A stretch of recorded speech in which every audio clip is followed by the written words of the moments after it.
আরে ফ্যান উঠতো না। আচ্ছা উঠুক,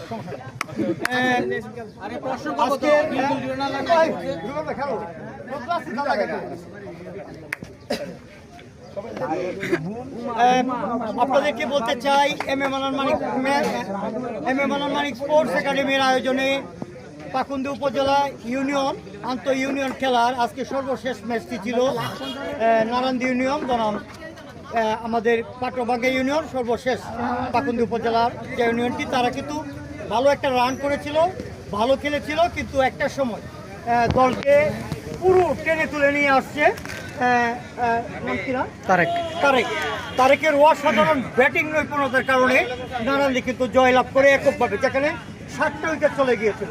এবং পেছনে টিম ম্যানেজমেন্টের মধ্যে যারা ছিলেন, বিশেষ করে নাসির স্যার এবং রুবেল স্যার, তারা কিন্তু ধারাভাষ্যের মধ্যে দিয়ে চেষ্টা করেছেন উজ্জীবিত করার, যদিও দলকে সাপোর্ট করা যায় না।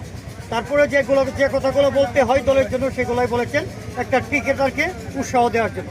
আমরাও যে কথাগুলো বলেছি অনেকগুলো কথাই ক্রিকেটের বাইরে ছিল। তারপরেও আমি পাট্রবাঙ্গা একটা হার জিত থাকেই, দুটি দলই অংশগ্রহণ করবে, একটা দল জিতবে, একটা দল হারবে। তবে যে ভালো খেলবে তাদের বিপক্ষ নই আমরা কখনো। তো যে ভালো করবে তাদের পক্ষে সবসময়, আর যারা খারাপ খেলবে তাদের প্রতি ভবিষ্যতে ভালো খেলার শেষ করুন। এ পর্যায়ে আমি আজকের সেরা খেলা দেখানোর জন্য রক্তজবা ফুল দিয়ে তাকে বরণ করে নিই। হাততালি দেই।